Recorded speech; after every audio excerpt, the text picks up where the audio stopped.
La conception du Mahoret est inspirée du Madared et des épreuves type aventure. Nous avons élaboré une épreuve avec quatre types de compétition, la course de pirogue, le raid pédestre, la course VTT et la course de pneus.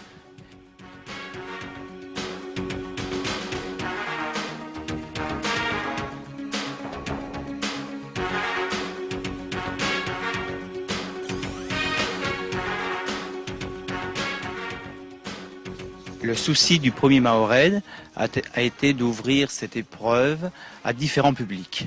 Nous avons voulu naturellement faire venir des équipes extérieures à Mayotte pour donner un cachet supplémentaire, mais nous n'avons pas voulu exclure les équipes locales.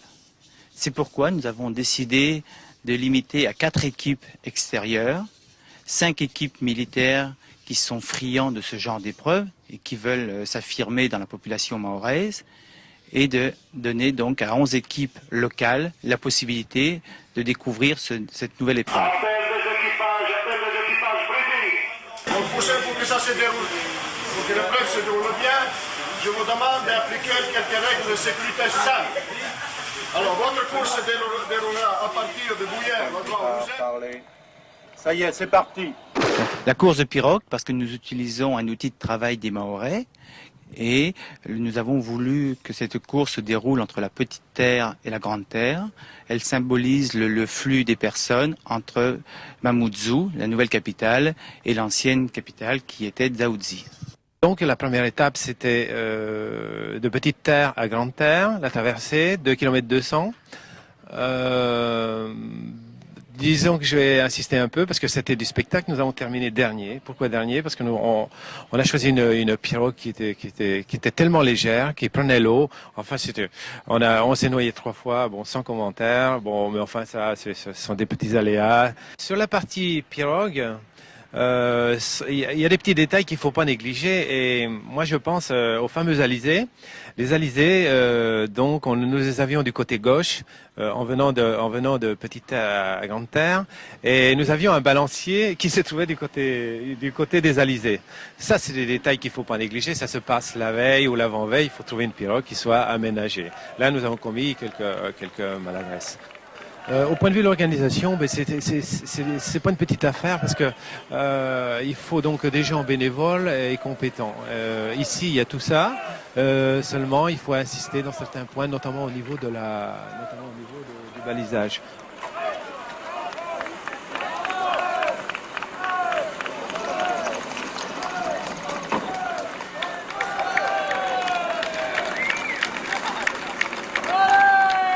On pensait être dernier avec la pirogue et puis tu vois, on a pris une bonne cadence, un bon rythme et puis on a réussi à...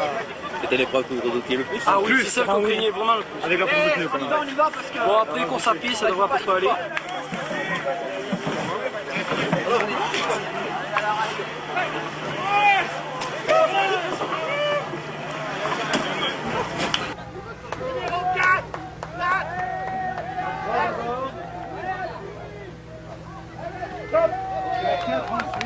La 4, prépare-toi. Stop. Le 15 avait la rame numéro 2 attachée là. 15 rame numéro 2 attachée. Sur le parcours, je voudrais parler aussi du parcours pédestre. Là, nous avions programmé 23 km. En réalité, il y en avait peut-être 25. Bon, il y avait quand même assez de pourcentage de côte, avec des cailloux dans les descentes. Il fallait quand même assurer. Et je crois savoir que tous les participants ont quand même un peu souffert sur le plan musculaire. Parce que c'était assez physique. Et comme ces épreuves sont courtes, donc elles sont très rapides et c'est ce qui donne la difficulté.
a de particulier, c'est pas particulièrement de courir, c'est de faire du sport à Mayotte. On transpire beaucoup.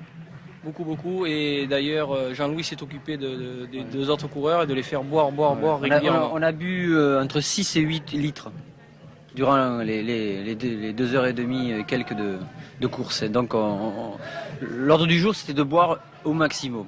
Donc, ce qui fait qu'on a pu passer parce qu'on a bu et qu'on a appliqué les consignes.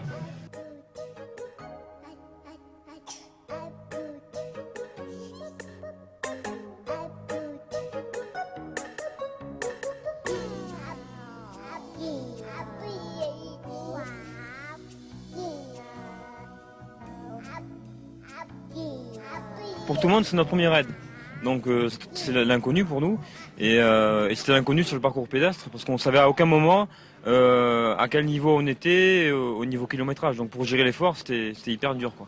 En plus, le parcours était assez accidenté. Donc on pensait faire une bonne place parce qu'on est tous plus ou moins coureurs, plus ou moins cyclistes. Mais de là, moi, arriver devant, on était un petit peu surpris, quoi.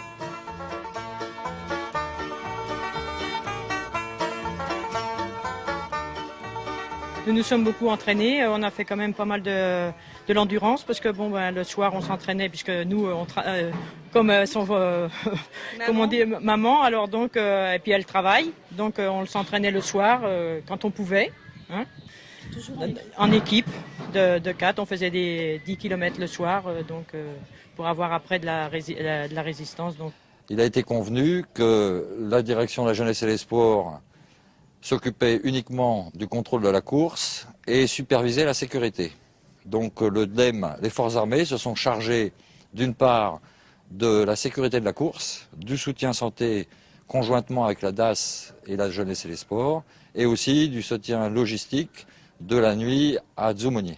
Bien sûr, il a fallu mettre en œuvre un certain nombre de moyens en personnel et en matériel. Alors pour parler des moyens en personnel, c'est en fait ce qui a coûté un petit peu le plus cher, dans la mesure où rien que pour la sécurité, une centaine de personnels ont été placés sur le terrain.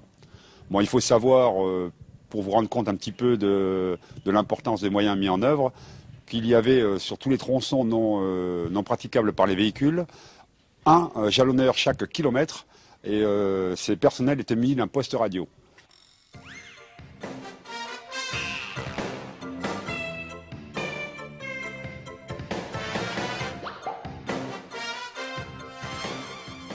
En ce qui concerne le VTT, les difficultés du parcours sont inévitablement les côtes avec ces chemins, ces pistes, quoi, c'est des GR, mais les descentes étaient parfois dangereuses. Donc il faut des gens qui ont l'habitude de piloter, comme on peut appeler ça, un VTT dans les cailloux. Nous, on avait des vélos avec des fourches télescopiques qui vont très bien, c'est qui amortissent, qui évitent toutes ces secousses. On avait décidé de pas prendre de risques. Enfin, moi j'ai dit, on limite la casse. Ça veut dire que dans certains moments, il faut suivre les gens qui sont devant vous et faire en sorte que guetter la faute. Puisque en fait le principe d'une course comme ça, même sur un week-end, c'est d'être là tous les jours. Il faut être là tous les jours présent avec un mental qui approche tout à fait le physique. Et c'est ce qui fait la beauté de l'équipe. En ce qui concerne le classement, il faut savoir que dans ces épreuves, le classement se fait sur le 3e homme.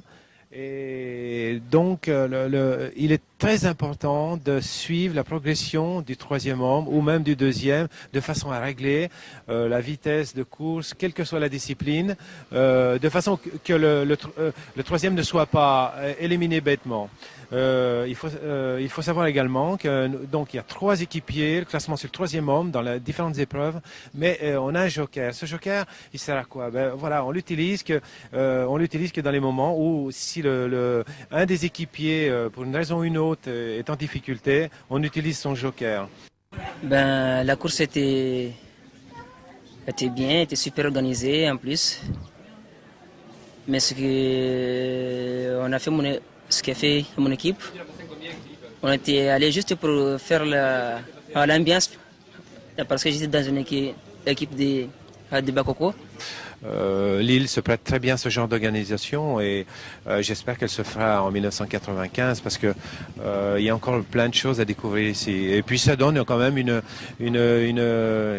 émulation et un bon contact avec la population et les gens étaient très contents parce qu'ils nous connaissent très peu. Moi je pense que ça apporte beaucoup de satisfaction à la fois aux organisateurs, aux sponsors et aux différentes équipes qui vous l'avez vu, n'hésitent pas à employer toute l'énergie et la débauche d'efforts pour quand on voit à l'image du pneu, ne serait-ce que pour citer notre équipe, mais on perd une seconde sur 4 km, c'est un mètre.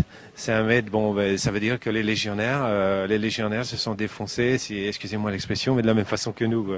C'est dommage, mais c'est comme ça. Bon, ils ont gagné l'étape. Nous, on a fait deuxième. Tant pis.